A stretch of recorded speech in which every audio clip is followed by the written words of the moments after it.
మరి కాసేపట్లో అసెంబ్లీలో కాళేశ్వరం కమిషన్ రిపోర్ట్పై చర్చ జరగనుంది. ఆ చర్చ ఈ నేపథ్యంలో అసెంబ్లీ లాబీల్లో భారీగా మార్షల్స్ మోహరించారు.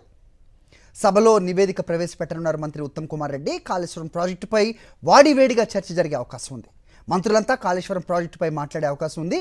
బీఆర్ఎస్ నుంచి హరీష్ రావు, వేముల ప్రశాంత్ రెడ్డి, జగదీష్ రెడ్డి ఈ చర్చలో పాల్గొనే అవకాశం ఉంది. ఇదే అంశంపై అప్డేట్స్ మా కరెస్పాండెంట్ రాకేష్ ఇస్తారు అసెంబ్లీ ప్రాంగణం నుంచి. రాకేష్, చెప్పండి. సో ఇరు వర్గాలు కూడా సమాయత్తం అయినట్టున చర్చకు కొంచెం వేడిగా చర్చ జరిగే అవకాశం ఉంది. మంత్రులందరూ కూడా మాట్లాడతారని కూడా వినిపిస్తోంది. ఏంటి మీ దగ్గర ఇన్పుట్స్? ఎస్, 4 గంటలకు తిరిగి తెలంగాణ శాసనసభ ప్రారంభం కాబోతా ఉంది.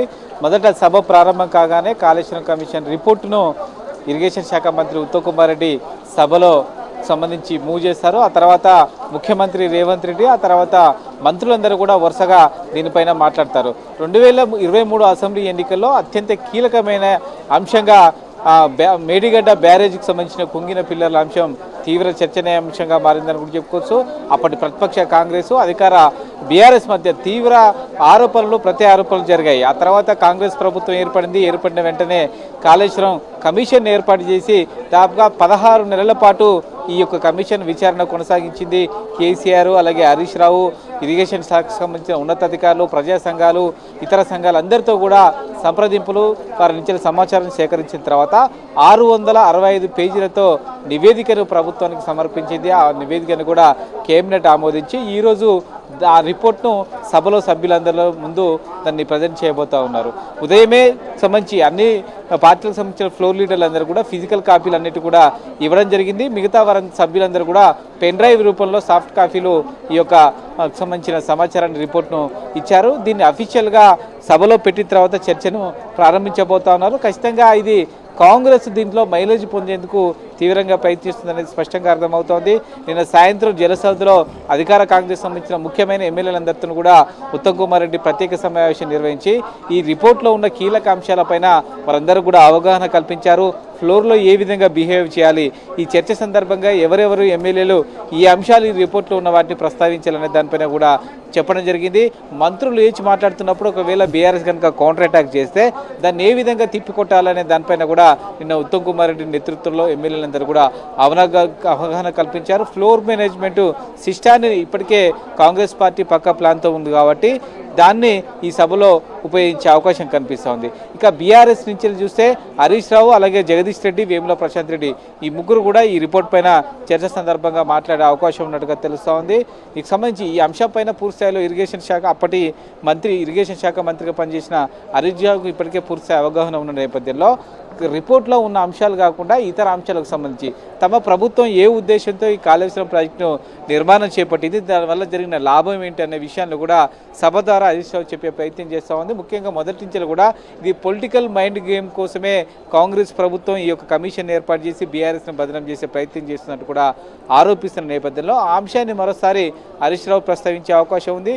ఇప్పటికే బీఆర్ఎస్ సంబంధించిన ఎమ్మెల్యేలందరూ కూడా ఒకవేళ అధికార పార్టీ కనుక కేసీఆర్ని టార్గెట్ చేస్తే ఏ విధంగా దాన్ని ఎదుర్కోవాలి, ఏ విధంగా తిప్పికొట్టాలనే దానిపై కూడా హరీష్ రావు నేతృత్వంలో ఎమ్మెల్యేలకు సంబంధించిన సమావేశం జరిగినట్టుగా తెలుస్తోంది. ఇక ఈ రిపోర్ట్ పైన బీజేపీ కూడా ఒక స్టాండ్ తీసుకుంది. ఖచ్చితంగా సంబంధించి దీన్ని సిబిఐకి కేసును అప్పగించాలి, సిబిఐ అయితేనే ఇందులో దోషుల్ని శిక్షిస్తుంది, ఈ కేసులో నిజాయితీ ఉంటుందంటూ కూడా బీజేపీ చెప్తా ఉంది.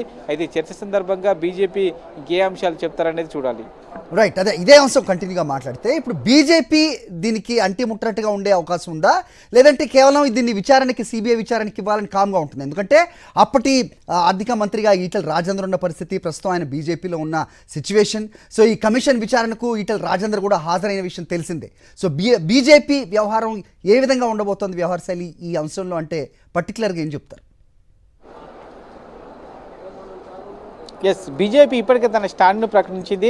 ఇది రాష్ట్ర ప్రభుత్వం స్థాయిలో ఈ విచారణ జరిగితే ఇది విచారణ ముందుకు సాగే అవకాశం లేదు, ఇందులో జరిగిన అవినీతి అంశాన్ని ప్రస్తావించే అవకాశం లేదు. కాబట్టి కేంద్ర ప్రభుత్వ సంస్థ అయిన సిబిఐకి ఈ కేసును అప్పగిస్తేనే ఇందులో నిజాలు బయటపడతాయి. రెండోది అందరికీ కూడా దీంట్లోకి సంబంధించి పక్షపాత ధోరణి ఉండదనే అభిప్రాయాన్ని బీజేపీ వ్యక్తం చేస్తూ ఉన్నది. అయితే ఈ చర్చ సందర్భంగా గతంలోనే బీజేపీ కూడా అనేక సార్లు ఈ కాళేశ్వరం నిర్మాణంలో అవినీతి జరిగిందంటూ కూడా 2023 తమ్ముడు అసెంబ్లీ ఎన్నికల్లో పార్లమెంట్ ఎన్నికల్లో బీజేపీ కూడా ఆరోపించింది. అమిత్ షా లాంటి నేతలు కూడా దీనిపైన తీవ్ర స్థాయిలో స్పందించారు.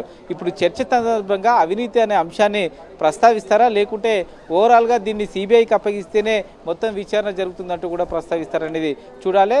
వాళ్ళ బీజేఎల్పీకి సంబంధించిన అంశాన్ని అయితే పార్టీకి సంబంధించిన ఎమ్మెల్యేల సమావేశంలో మాత్రం దీన్ని సిబిఐకి అప్పగించాలనే డిమాండ్ను ఈ చర్చ సందర్భంగా ప్రభుత్వం ముందు పెట్టాలనే సంబంధించిన అంశానికి అయితే నిర్ణయం తీసుకోవడం జరిగింది.